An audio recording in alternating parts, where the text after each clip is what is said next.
we go. Tuesday on the Jerry Doyle Show, where we're going to spend the next 48 hours with supreme speculation about what the Supreme Court is going to do with the decision on Thursday morning, 7 o'clock Pacific Standard Time. No, we're not. Good to have you on board. Always appreciate when you take some time to spend it with us here on the program, where intellectual anarchy is encouraged and nurtured for now. Brad producing the program. We're encouraged to have Marcelo back in the house with us, working the dials. Marcelo, welcome back from your RV excursion to Sonoma, California. Was it Sonoma? Sonoma, yeah. I got it right. NASCAR race, right? See. You had the whole RV set up with the whole familia, the barbecue, the whole, it was perfect, right? It was perfect. We set up the little VIP canopy alongside the track there and nice. Have some guests over. It's great. Nice. Happy hour, barbecue. In other words, I have yet to see the race. Exactly. That's everybody goes, how was the race? I couldn't tell you. We were just too busy having a good time. Didn't even bother to see the race. I caught a little bit of it, but I was more watching the Formula race from Spain. Did you watch the... I was dead yesterday. I haven't seen it yet. So you haven't seen it yet, no. So you don't want me to tell you who won? No. All right. Your favorite guy didn't win, though, by the way. I'll just tell you that. Please don't. I'm going to dump you. I'm dumping you. You can't dump your memory, man. You can't dump your memory? memory? You can't unhear that. Wow. Well, in the Formula races, so far this year, there's been 7 races and 7 winners. There's a possibility that this was the 8th race with an 8th new winner, but that didn't happen either. Anyway, I will give you more information about what happened at the Formula races in España, which is key. Anyway, so poll question for you today at the website, jerrydoyle.com. Millions of singles are bringing their pets with them everywhere. Now, this is, the beginning of the big summer push. Kids are out of school, 4th of July right around the corner. People are heading out on the highways and byways and taking to the trails and the RVs and heading out and seeing America and doing all the stuff that people do during the summer. And obviously travel is a big part of it. And this ties in with just that. Millions of singles bringing their pets with them everywhere. Shopping, movies, dining, traveling, beaches, bars, and hotels, just to name a few. Question: have you ever made a decision to date, marry, or not date, marry based on their pet or pets? 8% say, yep, pets are a big plus. Nobody said yes, and pets are a big turnoff. 23% say no, it's the person, not the pets, at least in the beginning. And 70% say maybe that's why they're single. You can answer it there at the website or here at 800-876-BUSH. Back in the box, could back in the box. I don't care how hot your mom is.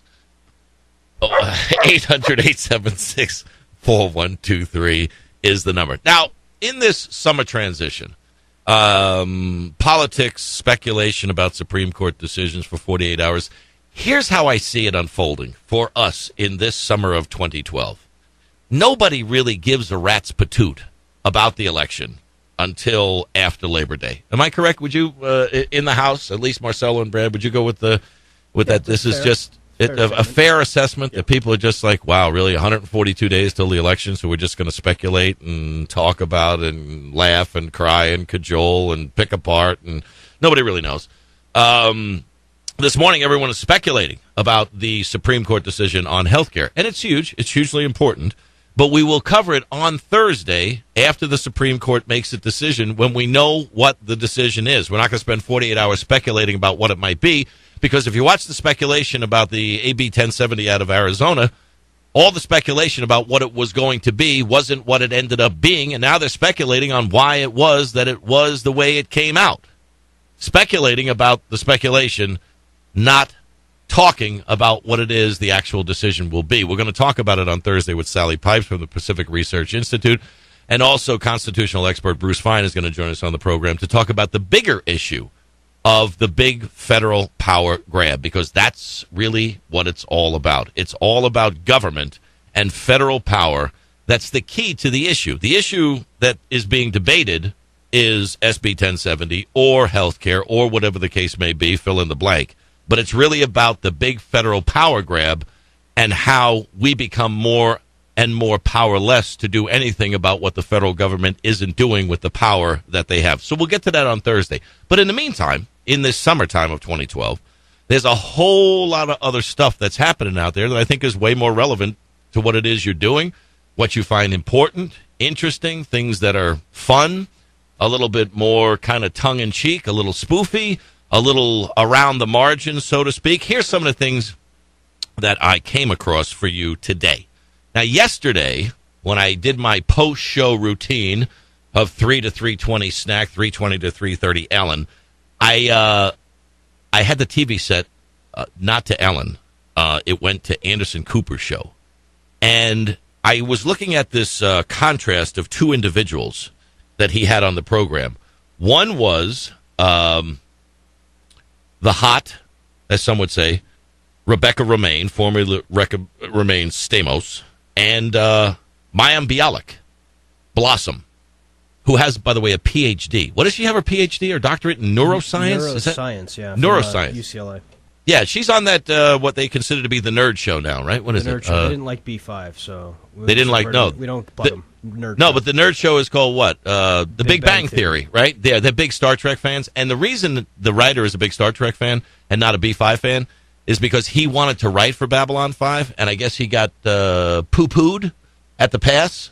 So that's his way of showing some retribution, getting even with J. Michael Straczynski, the creator, writer, executive producer of Babylon 5, by dissing Babylon 5. So Mayim Bialik is on Big Bang Theory, and she was on yesterday with Rebecca Romaine, formerly Stamos, and Lenore Skenazy, and it was all the discussion about attachment parenting versus free-range parenting.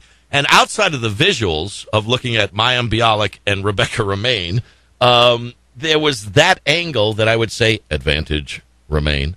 But then when you looked at the actual discussion and the ability to reason and make the point as to what your point was, advantage Bialik. So it was what we're used to where, oh, I'm going to go with the hot chick, or I'm going to go with the hot guy, or I'm going to go with the person that actually knows what they're talking about. But even outside of all of that, Lenore Skenazy was talking about the issues of free-range parenting.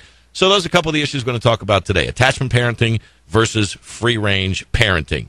Now, here's something else that's in the news. Johnny B. Gone. John Edwards and Riel Hunter have split up. Riel is in the rearview mirror. And this goes, again, towards attachments and how they're formed. This was a relationship of convenience, and this is a broad who is completely out of her tree, who is dissing John Edwards' now deceased wife, Elizabeth, in this crappy book that she wrote. And then you have to understand, this is a woman who's with a guy who's a sleazeball, and a sleazeball is going to look for the exit sooner rather than later. And when you write about how his deceased wife wasn't a saint, you pretty much can rest assured that you're going to be a single parent, even though she says, I'm loving living in love. It's done. It's done. It's over. Speaking of over, Ann Curry, here today. Get it? Gone tomorrow. You hear the rumors about her being $10 million to walk away from the Today Show? That's a great deal. They're saying a lot of, Marcelo, could you talk to Mark Masters, TRN? I'll take 10 to go to a tape right now. Seriously. I'll take half. I'll be back after Labor Day, but I'll take 10 to walk away right deal now. at 5. I'm a deal. All right, $1 million. I'm gone at $1 million. All right, why lie?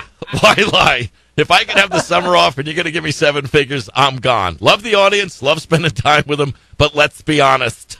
Saint-Tropez in the summer is not bad with someone else's money. There's only one thing money can't buy, folks. Poverty. Keep that in mind. But Ann Curry, they're now coming out with these stories about how she's rather abrasive, and most people who meet her don't like her.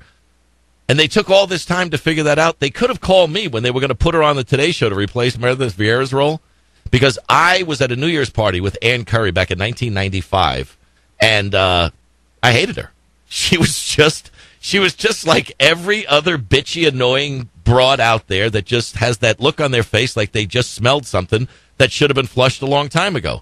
She's almost as annoying as what's the bitchy broad on CNN that I can't stand? Oh, Soledad O'Brien. They all need to be in that same kind of. They all need to spend time together in the same hotel room with the dogs, and they can talk about how men stink. Speaking of hotel rooms, beds, the land of Z's. A very extensive analysis done of mattresses by someone who was in search of the perfect mattress, and they found one, and it was $33,000. And they said it was absolutely fabulous. But that's not the most expensive mattress in the world. You can spend $90,000 to get the perfect mattress, and I guarantee you're not going to get the perfect night's sleep. Do you remember back when you were younger? I don't know. That seems like ancient history to me. But my first bed in college was bought from some flea market, a guy that used to take old beds out of hotel rooms at Daytona Beach and sell them at his store, Captain Jack's. And it was $25 for the box spring and the mattress with the frame.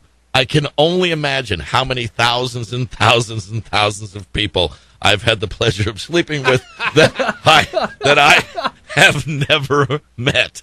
And what's that thing? Eight is out. Like after 8 years, you're supposed to get rid of your mattress because it supposedly doubles in weight and density because of all the dead skin and the bed bugs and all that kind of stuff. You haven't seen that commercial, Marcelo? It's like supposedly, isn't that, Brad? Search that. 8 years. Supposedly 8 years, your mattress is just loaded up with all of the nonsense that you shouldn't want to be sleeping with. Enough about John Edwards. From blockbuster to mockbuster, there's a new trend in movies called movie drafting, where people will do a knockoff of a big budget movie and make percentage-wise a lot more money than the movie itself made on a percentage return basis based upon the dollars invested and the time spent. And now movie drafting is something that's working its way into the courtrooms because they're saying that in a certain way you're compromising the integrity of Avatar with Blabatar. Housing rebound, truth or consequence? Or is this just propaganda? This coming from the LA Times. We've got government cheering for more food stamp voters. We've got Facebook's new stalking app. We've got the dinner with the president tax bill. If you win the lottery, the game, to have dinner with President Obama, you might be facing a tax bill based upon the assessed value of the gift of having dinner with the president of $4,800.